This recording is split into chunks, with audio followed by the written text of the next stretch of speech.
Atenção! Se você é um terráqueo sobrevivendo nas ruínas do que já foi a civilização humana, não se preocupe. Eu sou um terráqueo como você e jamais usaria essa transmissão para rastrear a localização dos ouvintes. Não escute transmissões dizendo que isso parte de um plano de répteis vindo de outro planeta. Não passam de mentiras. Agora relaxe, siga o som da minha voz e aproveite mais essa edição de Depois do Apocalipse.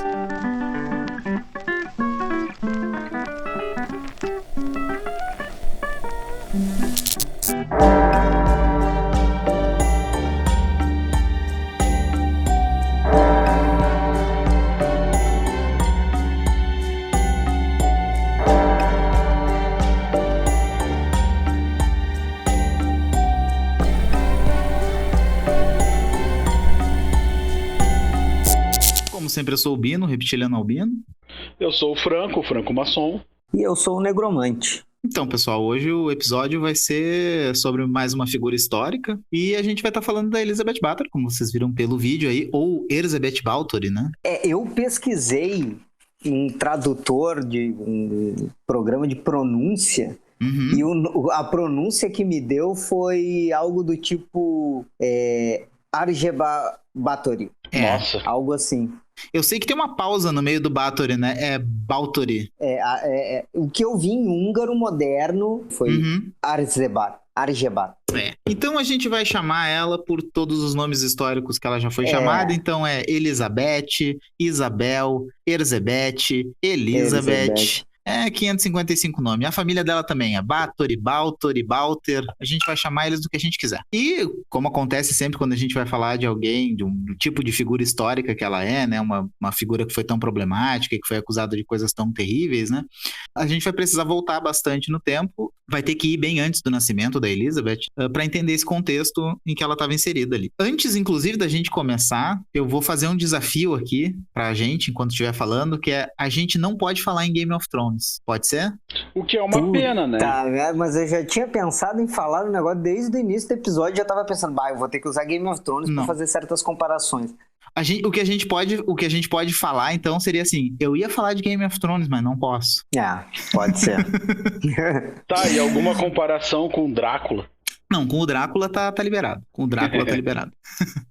E assim, então, até antes da gente começar, inclusive, a falar da família dela, a gente tem que ir antes disso, inclusive. Vale a pena a gente falar um pouco da época e do lugar, especificamente, né, onde tudo isso supostamente aconteceu. Então, século XVI, Europa Central e Balcãs. O mapa dessa época, ele mudava o tempo inteiro. As fronteiras, as coisas são completamente diferentes dos dias de hoje e elas mudavam constantemente. A Erzébet... Isso era devido às Guerras Santas, né? Guerras Santas e guerras entre as próprias potências europeias, assim. A Erzébet, ela nasceu no que antigamente era conhecido como Reino da Hungria, né? Que se a gente jogar em cima o mapa do Reino da Hungria, em cima do mapa da época atual, né? A gente vai ver que ele pega parte da Hungria, da Eslováquia e da Romênia. Sim. Mas toda aquela região ali, ela estava meio que em guerra constante, assim. Então, quando não era alguma outra potência europeia entrando em conflito, algum vizinho entrando em conflito, eles tinham o Império Otomano vindo pelo sul. E pra gente evitar aí que o nosso vídeo fique com 20 horas, e a gente vai meio que só dizer que a treta existia desde sempre. Sim, tu pode ver... Vamos lembrar, o Império Turco-Otomano é aquele que tomou Constantinopla e depois chegou até Viena. Tá, sempre existiu. Não vamos entrar no Império Turco-Otomano, senão a gente vai ficar falando só dessa treta aí durante 20 horas. Mas só para esclarecer, né? Na época dela, eles já tinham tomado metade do que era a Hungria da época, né? Sim. Assim, nessa mesma região da onde vem, essa treta com o Império Otomano, ela é tão famosa que tem outro personagem muito famoso da mesma região ali, que é o Vlad o Empalador, o Vlad Tepes. Isso que eu ia comentar agora, ele também tinha essa mesma treta com esse mesmo império. Exatamente. Só que, 100 anos antes, né? Eu acho, inclusive, que já que a gente tá fazendo um episódio sobre a Elizabeth Bathory, a gente pode fazer um episódio sobre ele, qualquer hora dessas, né?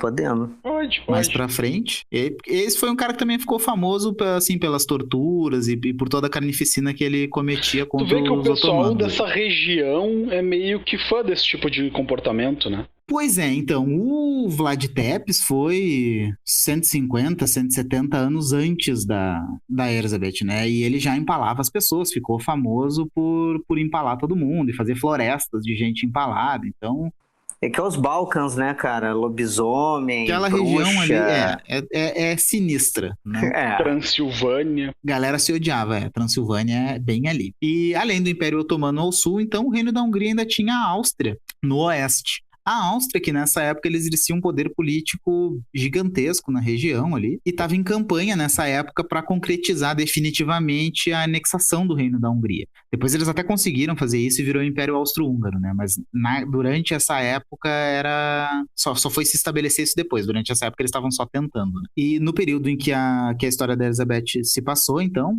o mapa do Reino da Hungria, por causa dessa invasão dos otomanos, ele tinha passado por transformações muito recentes, assim, e eles tinham perdido terras ao sul do reino, e o mapa do reino ficou parecido como se fosse um taco de hóquei, assim, ou uma ferradura quebrada, sabe? E a parte oeste desse mapa, o lado de fora, vamos dizer assim, ficava em contato direto com a Áustria, e a parte de dentro, toda a curva interna dele era fronteira com o Império Otomano. Então eles tinham e ainda inimigos... assim, nessa época, esse Império Húngaro era um dos maiores impérios europeus, né? Não, ele era minúsculo.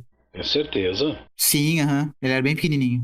Ele era super importante, mas ele era bem pequenininho. Nesses anos que a gente tá falando, porque como eu disse, o mapa da região ficava mudando constantemente. Na época que Elizabeth Báthory nasceu... isso quer dizer, eu tinha pesquisado que quando ela nasceu, o Império Húngaro já era um dos maiores impérios da Europa. Talvez o que tu tenha lido, Franco, seja referente à importância política ou militar. Porque realmente, como tinha inimigo para todos os lados, era uma cultura extremamente militarista, assim. Sim. Porque vamos lembrar que Portugal é o tamanho que mas era já uma potência, boa parte do mundo. Inclusive nessa mesma época, né? Portugal e Espanha, exato. Bem pertinho disso aí, Portugal e Espanha estavam dividindo o mundo entre eles, né? Tipo assim, metade essa aqui é tua, essa outra metade é nossa. Sim. Império grande, mas não necessariamente em território. Isso, não necessariamente em território. E essa curva cheia de linhas inimigas aí era basicamente um inferno estratégico, né? Depois eu posso até jogar no Twitter e no Instagram Depois do Apocalipse pro pessoal ver como é que era o mapa, se os nossos ouvintes estiverem a fim de ver, depois eu jogo lá. É claro que com todas essas ameaças e reinos inimigos cercando e Império Otomano atacando o tempo todo, a nobreza húngara, ela era super dividida e super fragmentada, assim, cada um tinha os seus interesses e eles tinham inimigos em comuns, mas eles também tinham muitos conflitos entre eles, né? Uma dessas famílias, uma das mais importantes, que tinha mais castelos, mais riquezas, mais exércitos, que tinha mais membros espalhados entre outras cortes na região dos Balcãs ali, eram os Báthory, tá? Que é a família da onde... Isso, é uma das famílias mais proeminentes de toda a região ali e de toda a Europa, na época. Durante a maior parte da história da família, né, no caso dos Báthory, essa influência toda e o tamanho da família em si fazia com que eles fossem muito divididos, assim. Apesar de eles terem a prática de casar entre si, né? Tipo, os primos se casavam, essa coisa assim... Que lembra até a questão daquela série que a gente não vai falar. Exatamente. Tipo, os próprios pais da Elizabeth eram primos, né? Primos em primeiro grau. Além de ocupar vários cargos de menor importância, então, em quase todas as cortes da região e também dentro da igreja, né? Os Báthory, eles também eram uma família que tinha muitos voivodes, que são uma mistura de conde e general, tá? O Drácula, que todo mundo chama de Conde Drácula, né? O Vlad Tepes, ele era um voivode, na verdade. Ele era o voivode da Valáquia. Draculia. Draculia. Filho do Dracul. Filho do dragão. Inclusive o brasão dos Báthory também é um dragão, né? Vale lembrar. Eles tinham toda... Uma mitologia toda uma mitologia em volta do dragão. Mas então, assim, além de muitos voivodes, né? Eles também... Ou voivodes, como eles falam... Os Báthory também tiveram muitos príncipes, 2 príncipes, inclusive, da Transilvânia eram Báthory, e um dos reis da Polônia eram Báthory também. Báthory.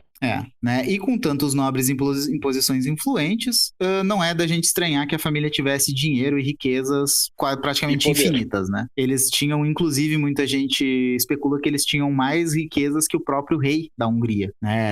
Essa família era mais rica do que o próprio rei do lugar onde eles estavam. E com todos esses nobres ali, não é de se estranhar que eles tivessem diferentes interesses ali, cada um puxando para um lado.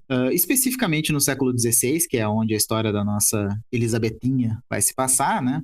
Essas várias ramificações da família eram controladas por dois ramos da família que eram os dois mais importantes, que eram os Balturi de Exed e os Balturi de Somlió. A grande treta entre esses dois braços da família, vamos dizer assim, é que nessa época especificamente, o rei da Hungria, o Luís II, fez o puta favor de morrer. A Hungria estava completamente desestabilizada, porque tinha tido todas essas derrotas o mapa tinha virado um bumerangue, basicamente. E então começou uma luta para ver quem é que ia ocupar o trono, e isso tinha que ser decidido o mais rápido possível, né? Os Balturi de Exed estavam apoiando o arquiduque Ferdinando da Áustria para tomar o trono da Hungria de uma vez, enquanto os Balturi de Somlió apoiavam um cara chamado János Zápolya, ou também chamado de 500 coisas, que eu descobri que durante essa... Matias Corvinus, não era o Matias Corvinus também?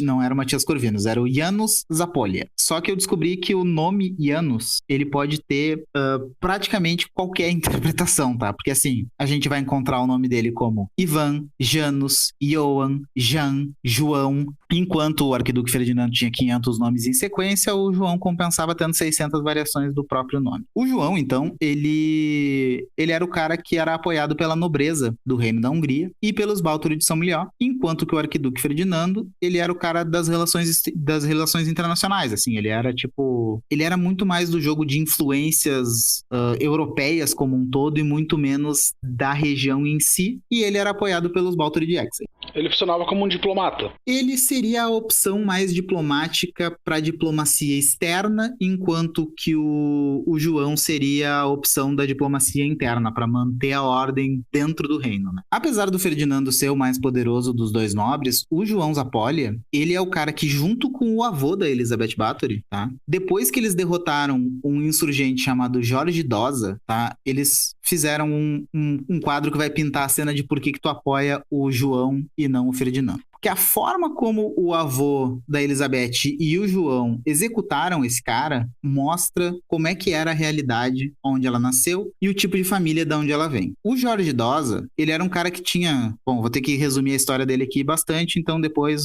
os historiadores de plantão que nos destruam nos comentários ali, tá? Mas assim, ele tinha ficado responsável por comandar uns camponeses durante uma cruzada contra os otomanos no sul, e na hora de voltar, ao invés de entregar as armas deles e voltar a ser camponeses, eles resolveram sair executando um monte de nobre húngaro e saqueando as cidades e sacaneando todo mundo. Nada contra matar nobre, acho merecido. Quem sou eu pra julgar? Né? Dizem por aí, inclusive, que gente rica é, uma iguaria. Mas enfim, o avô da Elizabeth e o João Zápolya, eles capturaram o Jorge Dosa e vários desses insurgentes que estavam junto com ele, e eles fizeram o seguinte: eles prepararam um trono e uma coroa de ferro, tá? Se eu fosse ferreiro nessa época e alguém chegasse me pedindo por esse tipo de coisa, eu já ia saber na hora que alguém ia se ralar. Na hora eu já ia pensar, alguém vai morrer gritando hoje. Eles mandaram preparar um trono e uma coroa de ferro, arrancaram as roupas do Jorge, prenderam ele no trono, enquanto colocaram a coroa numa fornalha para dar uma esquentada. Enquanto a coroa ia esquentando, eles iam jogando carvão em brasa embaixo do trono também, pra já ir dando uma mornada ali. Que delícia, hein? Enquanto isso, o cara preso no trono ali. Aí eles trouxeram o irmão mais novo do Jorge, que um dos termos de rendição dele na hora de se render era que o irmão dele fosse poupado. Eles trouxeram o irmão dele até a frente do trono e esquartejaram ele na frente do Jorge Dosa, que é pra mostrar ali como é que a noite ia... pessoas de boa palavra e de bem. De palavra, né? Você vê como a vida imita a arte, as séries imitam a vida, né? Mas a gente não pode falar dessa série. Não pode falar dessa série. A gente não pode dizer que essa série foi inspirada na vida da Elizabeth Báthory. Mas assim, eles foram ali e esquartejaram o cara na frente do irmão dele pra mostrar como é que ia ser o clima da noite. Foi um esquenta que eles estavam fazendo ali. Nisso, depois deles esquartejarem o irmão do Dosa, a coroa já estava começando a ficar no ponto ali, e enquanto eles iam preparando as coisas pra coroação, pra coisa não ficar monótona, né, eles começaram a empalar vários dos prisioneiros ali e montando as estacas em volta do trono com as pessoas empalando, porque a empalação uma obra de arte, praticamente. A empalação não é uma coisa rápida, né, então as pessoas iam empalando enquanto eles estavam preparando ali a coroa. Quando a coroa estava no ponto, vermelhinha, eles colocaram ela na cabeça do Jorge pra fazer a coroação mesmo, né, e começaram a tirar uma onda da cara dele ali, tipo assim, não queria ser rei, toma aí tua coroa, seu babaca. o Jorge também já estava começando a cozinhar ali sentado naquele trono, né? Se vocês acham que a coisa estava macabra até agora, pensem de novo. A coisa vai começar a ficar medieval. Não era suficiente pro reino da Hungria, pra família Báthory, porque quando chegou nesse ponto ali, eles começaram a trazer de dentro das masmorras vários aliados do Dosa que tinham sido capturados, e que já tinham sido capturados antes, né? E que ficaram trancados na masmorra sem comer por vários dias, né? E aí, enquanto o Jorge cozinhava, eles iam tirando pedaços dele e dando pra esses prisioneiros comer. E a coisa ia mais ou menos assim: tu come, vai embora tranquilo, sem ninguém te perguntar nada, ou então tu não come e a gente vai te torturar e depois vai te empalar. Pode escolher, sem pressão. Dá pra ter uma ideia do tipo de valores dessa sociedade, né? Quando a gente pensa que a Elizabeth era um monstro e as coisas das quais ela foi acusada eram monstruosas, a gente tem que lembrar que a família dela já era hardcore. Porque assim, isso quem fez foi o avô dela. Se essa maldade toda tivesse correndo no sangue aí, como o Franco falou antes, os pais dela eram primos, né? Deu uma concentrada nela ali. E assim, tudo se concentrou nela, não só a questão da maldade mesmo, né? Mas qualquer que seja, tudo que tinha de hereditário que pudesse passar, passou pra ela, né? A gente não tem muitos relatos da vida dela que não sejam através de cartas e diários e manifestos de bens da família dela. A gente tem alguma coisa também de padres que acompanhavam a família e faziam diários, esse tipo de documentação, né? Dessas evidências documentais, vem uma narrativa que diz que desde pequena ela sofria de convulsões. Hoje em dia o pessoal especula que seja epilepsia e que parece que era algo que acontecia com mais pessoas da família dela, não só com ela. Também se fala em enxaqueca, né? Isso, tem grandes chances de que ela e o pai dela, pelo menos, sofressem de enxaqueca, né? Tem a história das convulsões que ela sofria, né? Isso, a história das convulsões, o pessoal acredita hoje em dia que seja epilepsia, que ela sofria de epilepsia. E existe essa narrativa das dores de cabeça, da enxaqueca, que o Franco estava falando, é diretamente associada ao pai dela. Diz que ela tinha as mesmas dores de cabeça que o pai. Então o pessoal acha que seja enxaqueca. E nessa época, os curandeiros diziam que era males de humores, né? Eu não sei se vocês lembram do episódio da pandemia, que a gente falou um pouco sobre algumas das curas... Sim, todos os humores desequilibrados. Isso, a gente falou de algumas curas bizarras que existiam na Idade Média. Sim. A gente falou um pouco também do São Vito da Lucânia. O São Vito da Lucânia era o santo que curava convulsões, lembra? Sim. Pois então, a família da Elizabeth era protestante. E protestante não acredita em santo. Se acreditassem no São Vito da Lucânia, nada disso teria acontecido. Nada disso teria acontecido. Foi bom tu tocar nisso, porque eles eram um dos poucos nobres protestantes da região, né? Era uma das poucas famílias protestantes da região. Exatamente. Mas então, assim, protestante, o que eles faziam se eles não acreditavam em santo? Eles tinham que acreditar nos avanços tecnológicos da ciência da época. E em 1560, o que eram os maiores avanços da tecnologia, né? Sanguessuga, beber urina, né? Beber urina, equalizar os humores do corpo. Mas, para convulsão, existia um remédio muito potente, que era o seguinte: logo depois que acabasse a convulsão da pessoa, tu pegava o sangue de uma pessoa que não sofria de convulsões e passava nos lábios dela. Sim, verdade, isso eu já tinha lido. Que eles comentaram que no tratamento da Elizabeth pode ter se usado sangue, porque se acreditava que sangue de pessoas não doentes pudesse de alguma forma curar pessoas doentes. Tem muita gente que diz que o fascínio dela por sangue começou desses tratamentos, né? Começou com esses tratamentos. E com essa ideia de que o sangue era curativo, o sangue renovava, o sangue, né? Fazer sexo com virgem cura HIV e outras coisas. Isso é uma coisa mais recente, né? Mas nada disso é confirmado, né? Mito o quê? Que o sangue de uma pessoa não doente cura? Não, calma. Não. Eu digo que o fascínio dela por sangue começou nessa época. Porque são relatos, assim, e qualquer um pode escrever o que quiser num pedaço de papel. Então a gente não tem certeza se isso é verdade ou não. Mas que era um tratamento bem comum na época, passar sangue de uma pessoa que não sofria de convulsões nos lábios de alguém que sofria convulsão, era bem comum, assim como fazer rezas e botar sapatinhos encantados benzidos pelo São Vito da Lucânia também era um remédio para curar coriomania. E a nobreza, historicamente, ela tinha uma preocupação gigantesca com preservar as linhagens e sangue real e essas coisas assim. Então, já era uma coisa de acreditar no poder do sangue que vinha historicamente, assim, né? Então, na infância da Elizabeth, pra gente finalmente começar a falar dela especificamente agora, né? Parar de falar do reino da Hungria, da família dela, do pai dela, do vô dela queimando o maluco no trono, a gente vai começar a falar de alguns dos relatos mais antigos que já vão dando aí o tom que a gente vai ter pra vida dela em si. Como a gente viu antes, como a gente tava falando do avô dela, tortura e morte, essas coisas eram super comuns no reino da Hungria.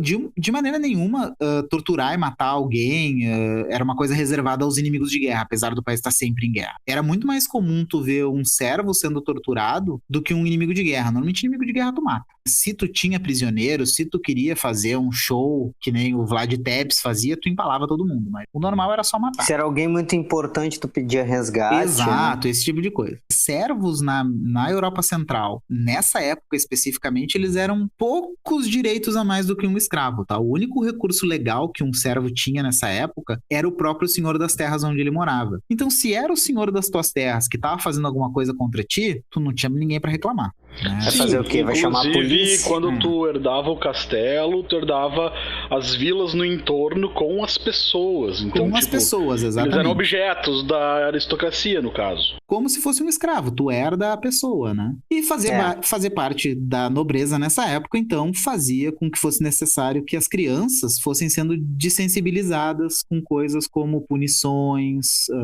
execução de prisioneiro de guerra, criminosos e esse tipo de coisa. Para a maioria das crianças isso devia ser uma barra um pouco pesada e bem traumático, mas para Elizabeth II, o que a gente sabe, era só hilário e era muito mais legal do que o circo, assim, era divertidíssimo. Segunda-feira festiva. Oba, tem execução. O pai dela, que era o Georg, que também pode ser traduzido como Jorge, então eu vou chamar ele de Jorge de agora em diante, mas não vamos confundir com o Jorge que foi queimado no trono lá. O pai dela, o Jorge, ele costumava levar os filhos dele junto quando ele ia passar as sentenças para os filhos dele aprenderem as consequências e o fardo da nobreza. E em uma certa ocasião, que ele levou os filhos para eles aprenderem o peso dessas decisões e esse tipo de coisa, quando a Elizabeth ainda era criança, algumas das fontes dizem que ela tinha 4 anos, outras dizem só que ela era criança, mas assim, o importante é que em um determinado momento o pai dela levou ela e os irmãos junto para assistir uma execução, e essa execução era de um sujeito que também tem várias narrativas diferentes. Algumas dizem que ele era um ladrão, outras só se referem a ele como um malfeitor,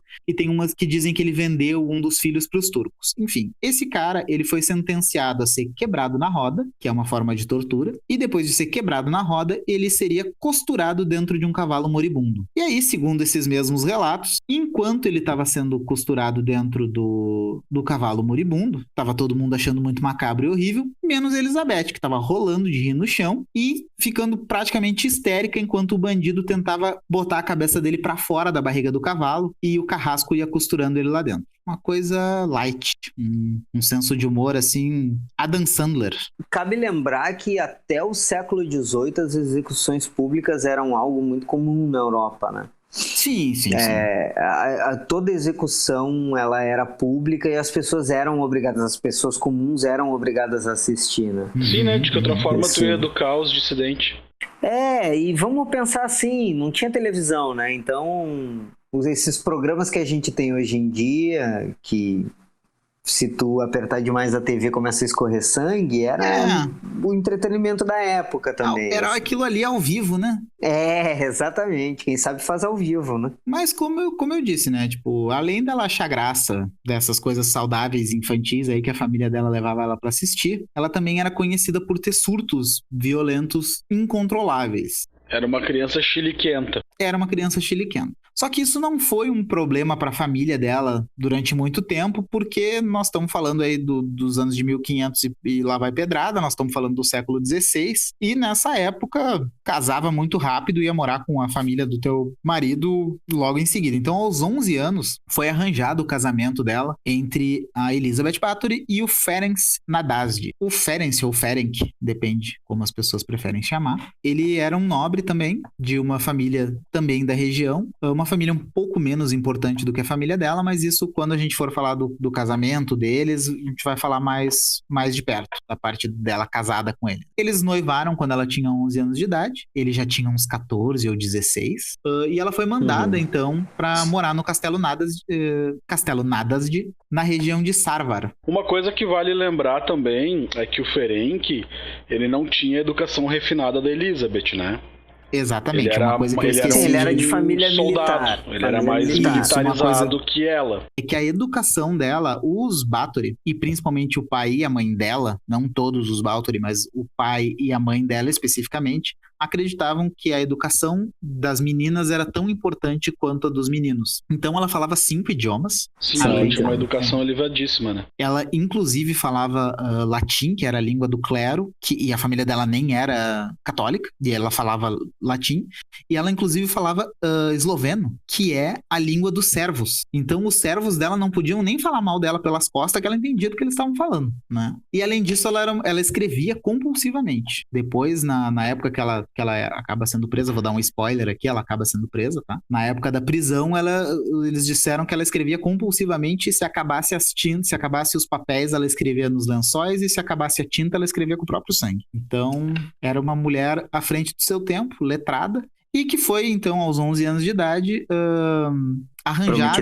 prometido em casamento, arranjado o casamento dela com o Ferenc Nadasd, ou Nadasd, e ela foi então morar nessa outra região. Mas nessa época, tá, ela já estava desafiando todos os limites aí impostos pela família dele, que era realmente uma família de status menor que a dela, e alguns anos depois, quando ela tinha 14 anos, segundo relatos sobre essa época que ela viveu com a família do Ferenc, ela acabou se envolvendo com um camponês ou com um servo que trabalhava nos estábulos, a gente não sabe, né? E dessa união dos dois aí, ela teve uma filha chamada Anastácia, que teria sido criada por camponeses e sustentada pela família Bathory, meio que às escondidas, assim. Quando ela estava passando essa gravidez dela nas terras da família dela, para não ser vista grávida nas terras do marido antes do casamento, porque isso seria um escândalo, né? Ela estava longe da família Nadasd, então, tendo essa gravidez lá, e o Ferenc e a família dele caçaram o servo, o rapaz, o jovem que engravidou ela. Sim, ele ficou sabendo, né? Isso, ele ficou sabendo o que aconteceu nas terras da família dele, né? E aí, depois de capturarem o rapaz, ele foi castrado e depois ele foi jogado aos cães para ser devorado vivo.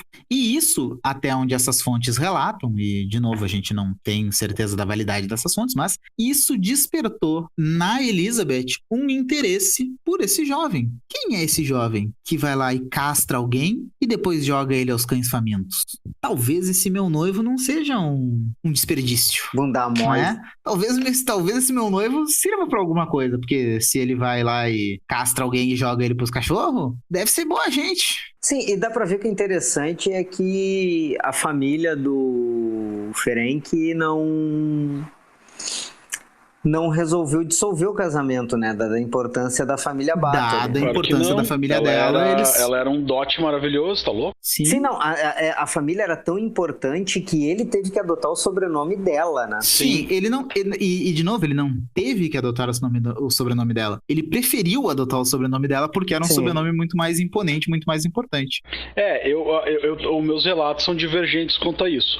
Alguns dizem que ele foi obrigado por questões sociais e políticas, outros dizem que ele preferiu, e outros dizem que foi uma imposição da própria Elizabeth, que diz que não trocaria de sobrenome em hipótese alguma.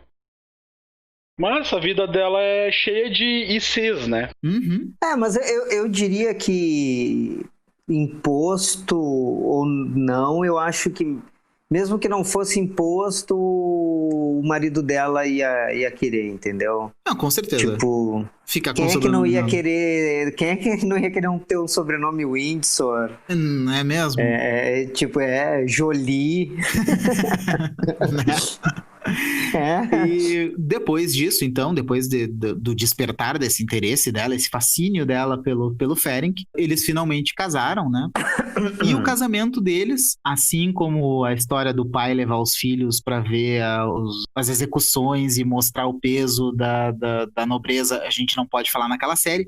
O casamento deles também é muito parecido com coisas de uma série que a gente não pode comentar, porque durante o casamento deles, eles tiveram inúmeros jogos, bobos da corte, 555 milhões de pratos diferentes, convidaram metade da nobreza. Eu acho que só de serviçais eram 4 mil serviçais, uma coisa assim.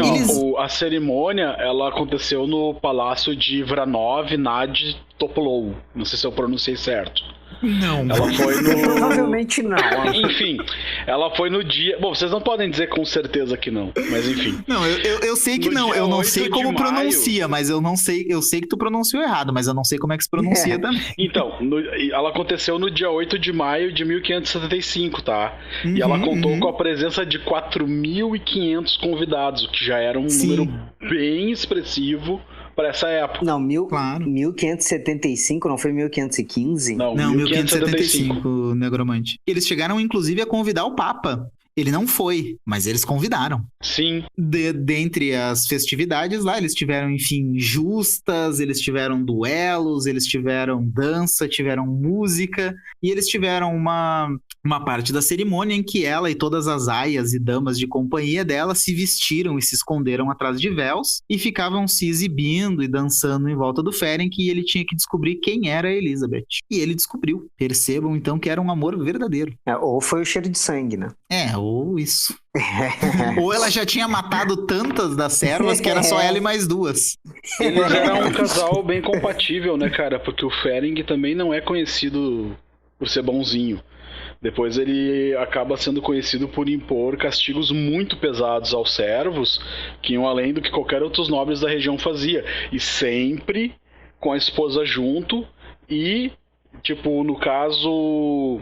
fomentando que ela desse ideias para castigos ainda mais pesados. Sim, as fontes que eu procurei, eles até argumentam que como ele vinha de uma família militar, o tratamento dele era mais rígido, né, com os servos. As punições eram mais exacerbadas do que a média geral, assim. Sim. Ele era bem conhecido por ser cruel nas suas punições. O que, pelo que a gente já viu, a média já estava de bom tamanho, né? Pois é, né? A média podia ter dizimado metade da população do país, né? E daí, no caso, o casamento deles, vamos dizer assim, foi feliz por um tempo, né? Acho que em 1578, se eu não me engano, o conde Nadaz de Báthory se tornou o comandante-chefe do exército húngaro e liderou na guerra contra os otomanos. O que levava, no caso, que ele se ausentasse de casa por longos períodos, né? A guerra longa, né? Uma coisa assim. E nesse meio tempo, a Elizabeth, sozinha, ela assumiu os deveres de cuidar dos assuntos do castelo, cuidar dos assuntos da família.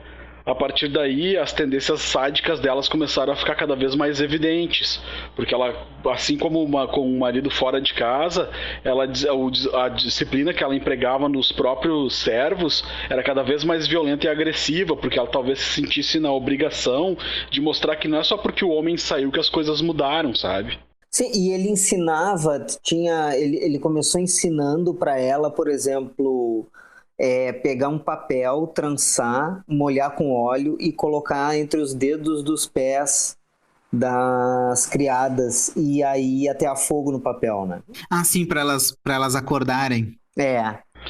Inclusive um dos alvos preferidos dela eram as mulheres jovens, né? Uhum. Sim. Mas ela não fazia isso sozinha também, ela tinha ajudantes e essas coisas. Né? Aí é que tá, é que os relatos dizem o seguinte, assim, ela punia, né? Ela punia por qualquer qualquer erro de uma serviçal, ela punia com bastante rigor, exatamente. Então, tipo, errou um ponto no crochê, ela ia lá e furava as mãos, furava o corpo da empregada com alfinete. Parece que a coisa muda, né? Ela era bem sádica já, como o Franco falou. com o marido na guerra, o sadismo dela aumentou, mas a coisa ficou mais macabra quando foi bater na porta do castelo dela uma mulher chamada Ana Darvolia. Ah, isso. Aquela hora eu perguntei se ela fazia essas coisas sozinha por causa da Ana Darvolia. Eu quero falar disso mais adiante. Se eu não me engano, também outras das punições que foram relatadas é que no inverno, que não era uma época muito quente, diga-se de passagem, a gente tá falando dos territórios ali perto da Rússia, dos Balcãs, uma das coisas que ela fazia para os servos que tivessem cometido algum erro era mandar eles correrem nus na neve, enquanto os outros jogavam baldes de água gelada neles. E quando eles estavam quase congelando, como os coitadinhos estavam com frio, eles despejavam mel fervendo em cima. Ela era extremamente cruel. Ela, por exemplo, colocava uma agulha embaixo dos dedos das criadas e dizia que se a pessoa estivesse sentindo dor, ela podia fazer alguma coisa com relação àquilo. E aí a empregada entendia que tinha autorização para tirar a agulha e tirava. Não quero saber. O quê? Não, eu não quero saber. Quero saber o que vai acontecer depois. E aí, como a pessoa tirava, ela ia lá e cortava o dedo, assim. Era muito normal ter uma criada no castelo dela com 1 ou 2 dedos a menos. Faltando. Mas vocês acham que nessa época ela era muito cruel? O troço ficou pior. O conde, ele morreu em 1604 devido a uma infecção nas pernas. E a viuvez deixou a Elizabeth mais violenta, mais amarga e mais cruel. Mas sim, ela tinha encontrado o amor verdadeiro. Logo depois do enterro dele, ela se mudou para Viena por um tempo e passou também por umas propriedades que eles detinham em Bekov e no solar de Katice, ou Cachace. E ambos nesses lugares foi onde elas fizeram os seus atos mais horrorosos e depravados. Dizem que em Katice, se eu não me engano, era o castelo que o marido dela deu pra ela, né? E dizem que nesse castelo ela tinha uma gaiola, que nem aquela gaiola que se bota o passarinho piu-piu, tá ligado? Só que as barras eram feitas de lâminas. E eles colocavam pessoas ali penduradas nessa gaiola, com servos embaixo cutucando. Então a pessoa ficava dando pulinhos e se cortando nas lâminas cada vez mais com a ajuda da gravidade. E o que ela fazia? Ficava embaixo tomando gotículas de sangue no corpo, sabe? Uma das pesquisas que eu fiz, eles chegam a mencionar que o fato da morte do marido e dos filhos já estarem todos casados deixou elas mais solitária e mais amargurada, né? Nisso que tu falou, nos anos que se seguiram a morte do marido, a companheira dela no crime, vamos dizer assim, era essa Ana Darvolia, de quem se sabe pouco a respeito. Muitos afirmam que ela teria sido uma sábia temida ocultista, uma alquimista, ou uma praticante de rituais de magia negra. É mulher e faz magia bruxa. E dizem que ela teria incutido na própria Elizabeth o gosto por o uso mais do sangue nas questões de tortura dela, que seriam talvez mais ritualísticas, e que ela e a Elizabeth foram amantes por um tempo. Existe essa questão do lesbianismo, e algumas pessoas até colocam que a homossexualidade reprimida dela é que fazia com que ela torturasse jovens mulheres, né? Sim, e aí... Mas é muita especulação. Sim, e daí continua a história. Depois que morreu a Darvolia, foi em 1609, a Elizabeth se voltou para uma outra moça, uma mulher chamada Erzy Marjorova, viúva de um fazendeiro local que era inquilino nas terras dela. A Marjorova parece ter sido responsável pelo declínio mental final da Elizabeth, ao encorajar que ela incluísse em suas torturas diárias pessoas do baixo clero e da pequena nobreza, cujas quais dizem os rumores que ela bebia o sangue, né? Mas aí que tá... Não, pode falar. Porque aí é que tá, tipo, não era só a Ana Darvolha, né? Ela começou, muitos defendem que quem ensinou ela a matar foi a Ana, né? Quem ensinou a Erzébet. Uhum. O que aconteceu? Começou a aumentar de tal forma o número de mortos que os pastores da época, da região, começaram a desconfiar porque toda hora tinha uma criada morrendo de cólera e eles tinham que realizar os ritos fúnebres. A cólera mata, né? Mas as nobres que ela matou, a desculpa que ela deu na época que foi suicídio, né? Não. É que as nobres é bem depois. Sim, isso que o Negromante tá falando agora, o marido dela ainda tava vivo, né? O marido dela abafou. Sim. Até tem uma porque história... chegou o caso de um dos pastores colocar o dedo na cara dela e acusar ela de assassinato. Ela já tinha sido acusada de cometer esse tipo de coisa contra os servos dela. Durante praticamente toda a vida dela, ela foi acusada de torturar e matar os servos, só que, como a gente tinha visto antes, os servos não tinham recursos legais. Todo mundo sabia que era horrível trabalhar nas terras dela e que era horrível ser um dos servos dela, mas eles não tinham... Uma das historinhas, né, que se fala dos tais banhos de sangue, do qual ela nunca foi acusada, justamente de um erro de uma empregada, que ela estava penteando os cabelos da Elizabeth, e em certo momento ela puxou muito forte o cabelo, e a Elizabeth esbofeteou a empregada num ataque de raiva, e foi tão violento que voou sangue no rosto dela. E no outro dia ela percebeu que onde sujou de sangue a pele dela estava melhor, estava mais limpa, estava mais bonita.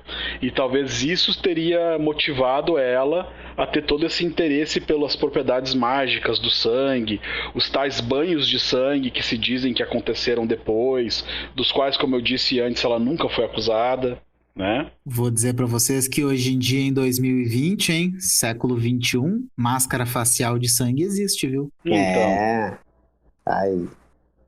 E como tu falou, Negromante, ela tinha mais ajudantes, né? Não era só... Ela tinha mais ajudantes. E assim, como ficou chato ela pedir ritos fúnebres toda hora, ela começou a tirar os corpos das empregadas para os lobos comerem, né? Os cães selvagens. Um dos ajudantes dela era um cara chamado Janus, cujo apelido era Fixco, que ele era um jovem demente mental que ajudava no ocultamento dos cadáveres. Sim, ele tinha por volta de 14 anos, ele tinha o rosto desfigurado. E ele também ajudava no ocultamento... na preparação dos instrumentos de tortura.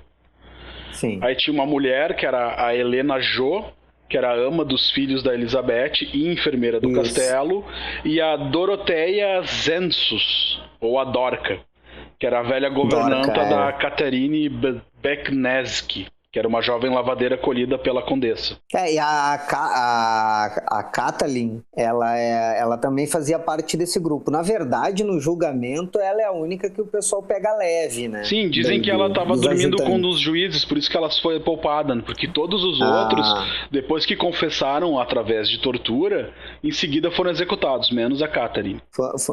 Menos a Kathleen. A versão que eu vi, que talvez seja a versão oficial da época, ela pegou prisão perpétua porque ela mostrou um coração melhor, assim, um bom coração, porque ela tentava dar comida escondida. A versão que eu li, que seria mais The Boys, diz que ela estava dormindo com um dos juízes. Eu sei que a moral da história, assim, no início do verão de 610 começou as investigações sobre os crimes dela, né? Mas peraí, antes de começar essa parte das investigações, Franco, deixa eu só lembrar uma coisa pro ouvinte, porque tem uma transição aí, ela começa a matar criadas e as pessoas começam a falar, mas ela começou a não se sentir tão satisfeita. E aí é como essa mulher que incentivou ela a começar a matar jovens nobres. Sim. Mas isso foi o erro dela, né? Mas aí que tá. As fontes que eu procurei dizem que ela começou a matar jovens da baixa nobreza para tentar fazer um feitiço para conseguir reerguer a fortuna dela. Porque nessa época, lá por 1609, a fortuna que ela tinha Porra, agora... Por essa época, lá por 1609, a fortuna dela já tinha diminuído consideravelmente. Olha só, Negromante, eu não sei, eu acho que não. Porque nessa época, o rei Matias II devia dinheiro para ela. Sim, mas aí é que tá, dever dinheiro é uma coisa. Olha só, tu tem $50 mil, tu me empresta 20 mil, tá? E daí tu gasta 19. Eu te devo 20 mil, não te paguei ainda, tu não tem mais 20 mil. Não, tudo bem, mas é que são fontes e momentos diferentes, né? Tipo, então, provavelmente o rei não tinha pagado. A família dela nunca precisou de dinheiro, sempre tiveram até demais. Mas aí é que tá, uma coisa é a família dela, outra coisa é ela, né? Sim. Eu vi também que tem uma questão que levantam em alguns lugares sobre a ansiedade dela com se mudar, se remover do local onde ela estava, passar para outros lugares, né? Que vários dos crimes que ela cometeu contra nobres, contra pessoas da nobreza, não foram exatamente nas terras dela, né? Não foram exatamente nos castelos, foram em viagens, assim, quando ela era convocada para se apresentar em algum lugar. Durante a viagem, no caminho, ela esgotava as servas dela e aí acabava matando algumas nobres no caminho. É que ela acabou criando uma escola para jovens senhoras da nobreza, para dar educação a elas. Até dizem que essa escola acontece porque ela não tinha mais quem a servisse. Sim. Tipo, os pisantes, as pessoas fugiam, saíam das terras para não ter que servir ela. Sim.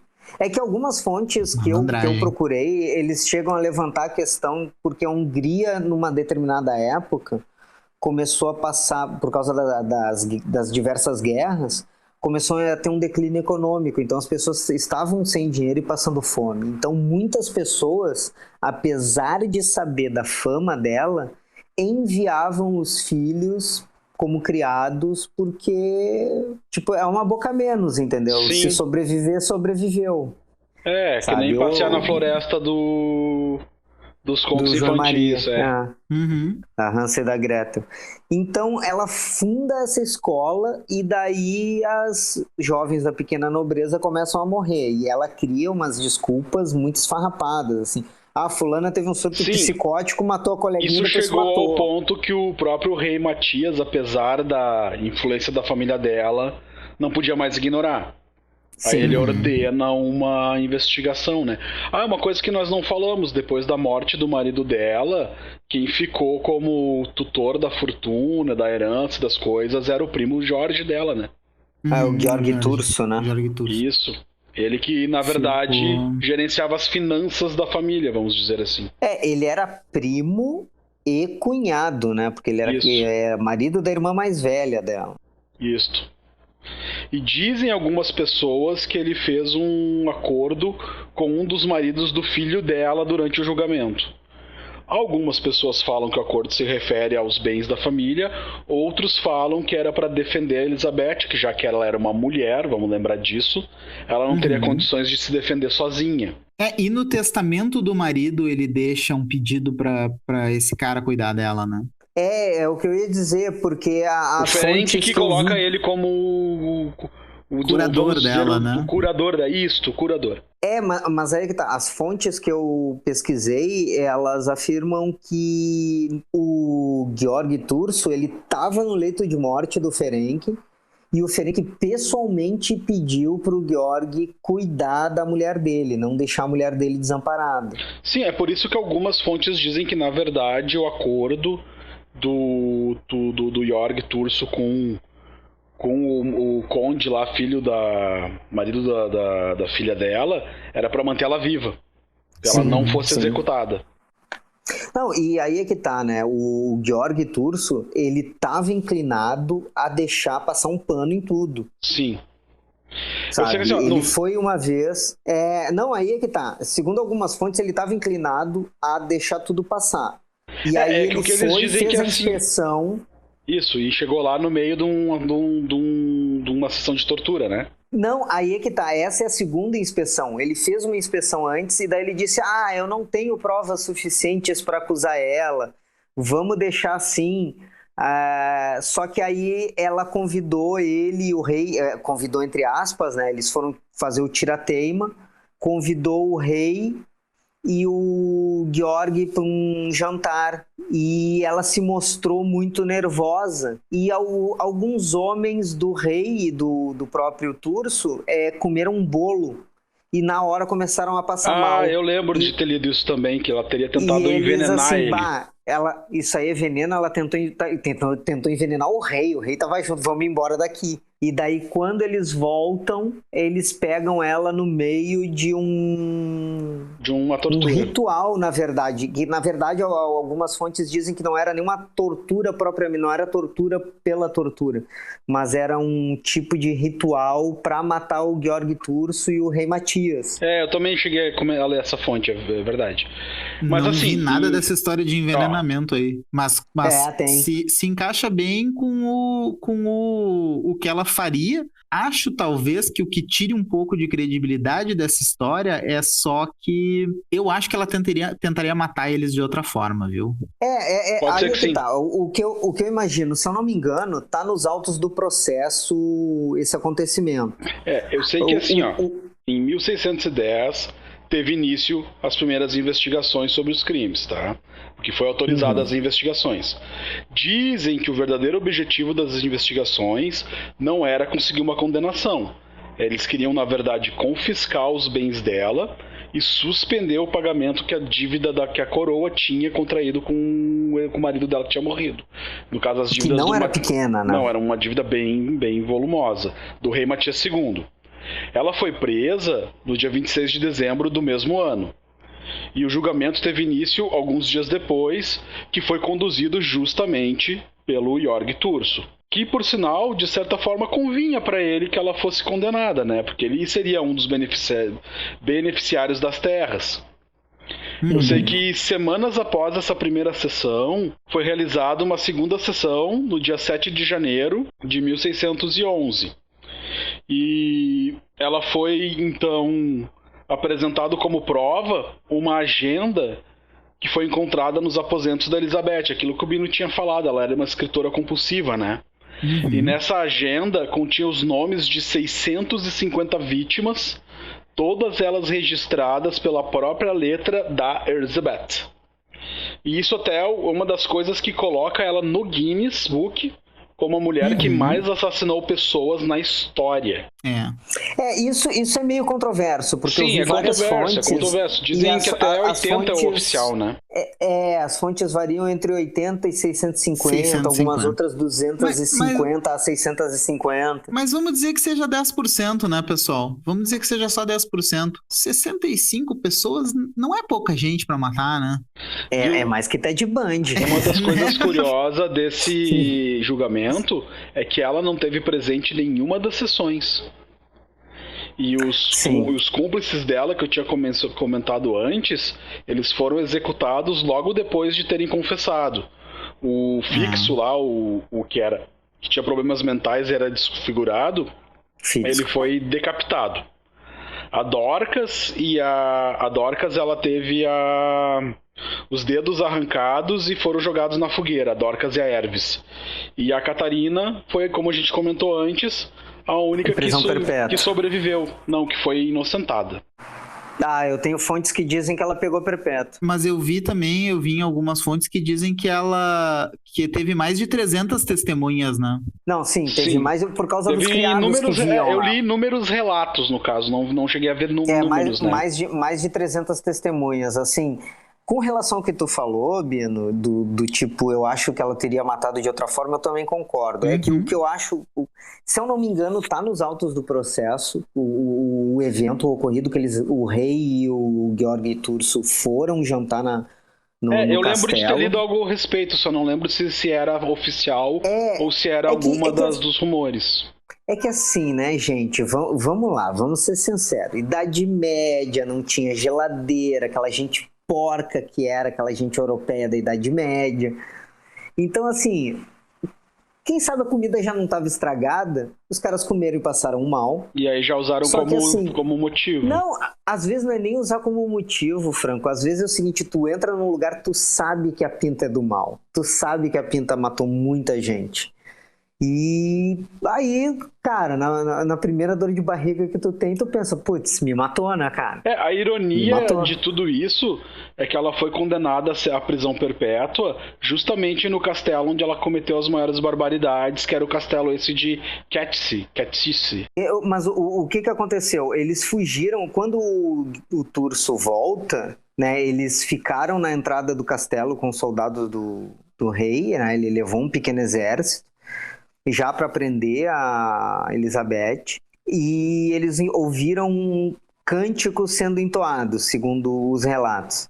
E eles foram adentrando ao castelo, e já ao adentrar, eles encontraram uma criada morta e uma outra criada moribunda, as portas da morte. E eles seguiram andando, chegaram no calabouço e pegaram a Erzébet, todos as seclas dela em volta de uma mulher. Assim, o relato não diz que a Elizabeth estava pessoalmente torturando a pessoa, mas que ela estava junto. Sim, e tinha uma pessoa sendo torturada. Ela foi acusada de tortura, de bruxaria, de morte e inclusive de canibalismo, mas ela não foi acusada dos banhos de sangue ou de vampirismo. Não foi. Tem até num dos relatos que diz que ela chegou a morder o rosto de uma das pessoas que foi torturada e arrancar um pedaço. Mas foi no século XVIII que um padre jesuíta encontrou os autos do processo, porque eles ficaram selados. Tipo, né? 200 anos depois, né? Isso, dada a importância da família Báthory, o que aconteceu? O Georg não quis prender ela de cara, né, segundo as fontes que eu pesquisei. Ele chegou a mandar uma carta para a família dela, para os pais dela, perguntando o que eu faço para os pais, para os irmãos. E assim, em momento nenhum eles negaram os crimes dela, eles só disseram assim, olha, se tu prender ela e levar a julgamento... Vai ser um escândalo. Vai ser um escândalo, vai pegar mal para nossa família. Então é o seguinte, prende ela, não executa, deixa ela presa no castelo, tanto que ela fica presa no próprio castelo. Né? Sim, ela morre em 614, só que eles não sabem dizer o dia. Porque eles simplesmente, um dia abrem a cela, ela já estava morta, com vários pratos de comida não comido. Sim. E que... eles já queriam evitar isso, então depois do julgamento, sim, como não teve o que fazer, ela tentou envenenar o rei. Se eu não me engano, o próprio rei Matias proibiu que o nome dela fosse citado nos círculos sociais. Sim, não, o processo todo entrou no que a gente chama hoje de sigilo de justiça, né? Sim, o próprio rei Matias proibiu que o nome dela fosse citado. E que varreu a sujeira para debaixo do tapete, né, cara? Então, foi esse padre jesuíta no século XVIII que encontrou os autos do processo, que tinham sido selados pelo rei Matias. Mas tu não achou que a conclusão dele foi meio alucinada? Não, mas aí é que tá. Esse padre que começa com a história do banho de sangue. Sim, é porque a conclusão dele é tri alucinada. Ele pega o bagulho, lê, e aí do nada ele conclui que ela tomava banho de sangue porque ela tinha um pacto com o diabo e queria ser jovem pra sempre. Tipo, nada a ver. Na verdade, cara, na verdade eu não sei, eu não encontrei o nome desse padre, que eu queria ter encontrado, dado uma pesquisada. Eu também tive muita dificuldade em achar os nomes das fontes. Porque esse padre provavelmente era algum sermão. O nome dele era Laszlo Turcoxi. Porque o que acontece? Ele usou ela como exemplo da mulher que faz o pacto por causa da vaidade. Mas isso foi séculos depois, né? Foi 100 anos depois. Foi no século XVIII, no 1700. Então, dizem que 200 anos depois. O Turcosi incluiu um relato da vida da Elizabeth num livro que ele escreveu sobre a história da Hungria. Uhum. No caso, nesse livro, é que ele sugere que a Elizabeth se banhava de sangue para ser imortal. Foi publicado em 1720 esse livro. E ele surgiu durante uma onda de interesse pelo vampirismo na Europa Oriental. E a partir daí que começou a se espalhar o mito dela como sendo a Condessa de Sangue, né? Uhum. E sem contar o seguinte, vamos lembrar que o cara era jesuíta e ela era protestante. Sim, né? óbvio. Sim, eu não vejo como dar credibilidade nenhuma pro relato dele, na verdade. Porque muito tempo depois, com todos os motivos do mundo pra mentir, né? Tipo assim, como é que a gente vai... Exatamente. Tem a versão também, né, que o Franco falou, que tipo... tudo isso pode ter sido uma pura armação só para tomar as terras dela e acabar com a dívida da coroa com... A Assim, única ressalva que eu acho... faço é não que ela não fosse cruel. Talvez usaram isso pra aproveitar e tirar o proveito, entendeu? Já que ela é cruel, vamos inventar um crime, tirar as terras dela, e o rei não deve mais nada pra essa família, e tu aí, fulano, que ficou com as terras, agora é meu novo capitão, entendeu? É o que eu acho que foi assim. A motivação deles. Não que ela não tenha cometido os crimes, provavelmente ela cometeu, mas a motivação deles era toda essa. E digo mais ainda, não que outros nobres da época não tenham cometido os mesmos crimes ou até piores do que os dela. Sim. Até como a gente falou no início, nessa região, essa é uma coisa cultural, né? Região de Vlad Tepes, Elizabeth Bathory, sabe-se lá quantos outros dessa mesma linha. Não tem... Não tem muita fantasia, e hoje em dia o pessoal se concentra muito nessa parte mais fantástica. Hoje em dia, se tu digita o nome dela no Google, por exemplo, tu vai ver uma mulher bonita, voluptuosa, vampiresca, gótica... Sabe, toda uma coisa que a cultura pop já criou uma imagem dela que não necessariamente traduz com quem ela foi, né? E até na época, já o pessoal na época do julgamento já falava que ela se deitava com vários homens enquanto o marido dela estava na guerra.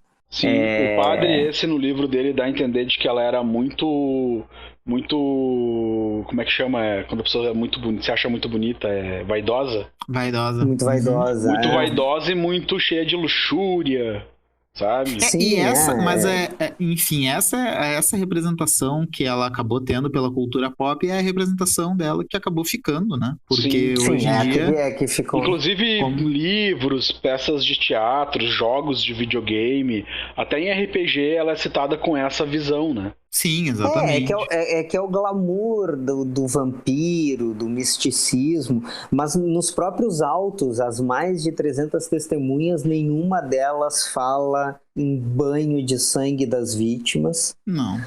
Nem em vampirismo não falam, eu acho. Não, a única coisa que os criados falam é que era vertido tanto sangue que depois eles tinham que ficar um tempão limpando, assim, parecia que o chão do lugar tinha sido lavado em sangue. Sim, verdade. Esses são os relatos. São os relatos oficiais.